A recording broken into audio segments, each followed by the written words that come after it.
I wanted to talk about, and I can't. I'm trying to get to it because I'm so excited about it. Yeah, no worries. You had mentioned that the Holy Spirit had put on your heart the direction you went in with Gridiron and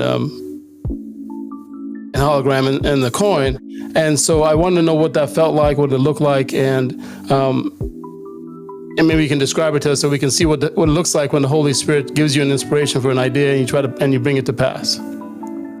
So it was interesting because my sister got the first vision for what we're doing, and she kind of dropped this on us, and it happened over a series of nights where she said, I felt like my heart was actually burning. Later we're reading in Tozer, A.W. Tozer, they call it the Fellowship of the Burning Heart. And so she kind of delivered the first part of this vision to the family that had nothing technology related to it. And then she told us, we were sitting out on this porch and we're talking about what it meant. And she was like, Luke, God's going to deliver the rest of the vision to you. And it was a word she had at that moment. And she goes, and it's going to involve new technology. And I got kind of scared there because at that time I was kind of thinking I'd leave technology. I didn't really want to be in it anymore. I'm like, I'll go do ministry.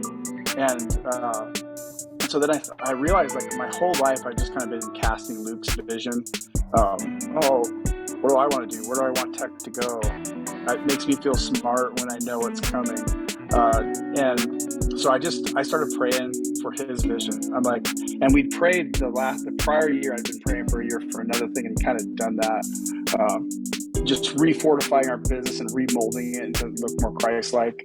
And then I was like, okay, Lord, what's your vision for this company? If you want me here, you want me in technology. And it was 6 months of prayer, at least. And then it was a first dream that I had. I'll tell you a really cool story about that after. But the first dream was so many elements. It was probably 50 to 70 different pieces, and they're just drop, boom, boom, boom, boom. And I woke up and I'm like, okay. And I wrote it all down, and it just looked like it would have looked like the ramblings of an insane person to anybody that reads it. I did show it to my family, well, now we just have to pray for clarity. And so it was probably about a week after that, I had another dream, and it didn't even feel like I slept, because it was like one of those all-nighter dreams where he was showing me each piece he'd show me, but then how it actually fit into a timeline, and how do we structure it, and then how they all interconnect. Because if you read all three of the white papers for Gridiron, Hologram, and Carbon 12, you'll see that there's this deep interconnection, but there's these tracks that they follow, and then there's a timeline associated with them, and that's not for me. I mean, it was literally because I was like, is this too much for my brain? Lord, show me, make it clear. After I had that dream, I sat there for 6 hours just writing and writing and writing, and I developed a deck, and a deck being a presentation to show my family. And so we all went up on this vacation. So it was about a week later after that, and I sat him down and I took him through everything. And this is the first time in my life I've ever sat down and told somebody something about technology or the future and actually had them understand what I was talking about. Because even in augmented reality, when I was talking about augmented reality in 2009, I had crazy big investors tell me that's not possible in our lifetime. This is never going to happen. And I'm like, no, this is definitely possible. And they're like, well, show me, prove it. And so this is the first time, and everybody just knew this is spirit-led.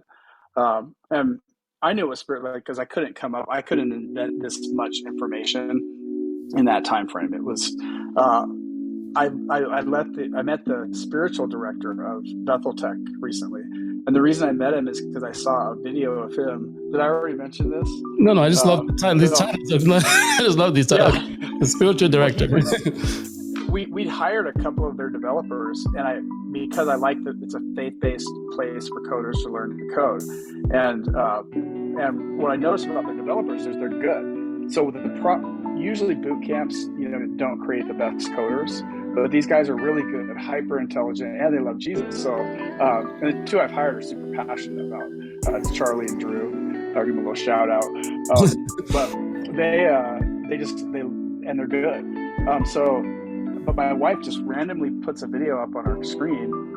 She didn't know I was actually reaching out to Bethel Tech on some other stuff, like about these coders. And it's the spiritual director, and he's talking in this message about how God is delivering dreams to visionaries across the planet. So I'm not the only one. And it's for the purpose of revival. And he said, people have been emailing me, and I'm tracking. So he's doing a study on what God's doing, because it's not just me. Like, this isn't just, I'm not special. God's got a strategy. And like, there's a movement that's occurring where he's dropping technological vision, and there's a revival that's going to be associated with all these various pieces. And I feel like the pieces he's given me are giant, but I know there's somebody else somewhere with just the same thing going, whoa, God. I ended up talking to him later, and he's like, yep, you're one of them. He's super spirit filled, just the coolest guy.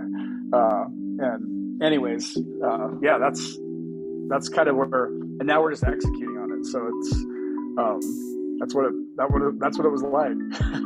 That fires me up, because I mean, it literally, it's to hear you say the fact that God has a plan, and that he is literally, it's not, we get to play a part, and that literally we may think that, oh, it's just like, us, but literally God is putting together the pieces, and it's just confirmation for me, because I just saw his heart, and that he's like, you know what, I've got a plan. And even though it looks like the enemy is winning, it looks like he's in control, no, I've always had a plan, right? And then to see it be practiced, because I always talk about practical Christianity, right? How is it being done? How, because we have this idea of God, and most people, you get saved and become Christians, and then their God is like out there, right? They're not, he's not in there every day. They're like, I'm saved now, and I know there's God, and I believe in Jesus, and but there's no practical application to it. And so to see what God's doing now, where he's literally putting pieces and putting voice and putting real to what he's always been doing, is just awesome for me. It just moves me so deeply. And then so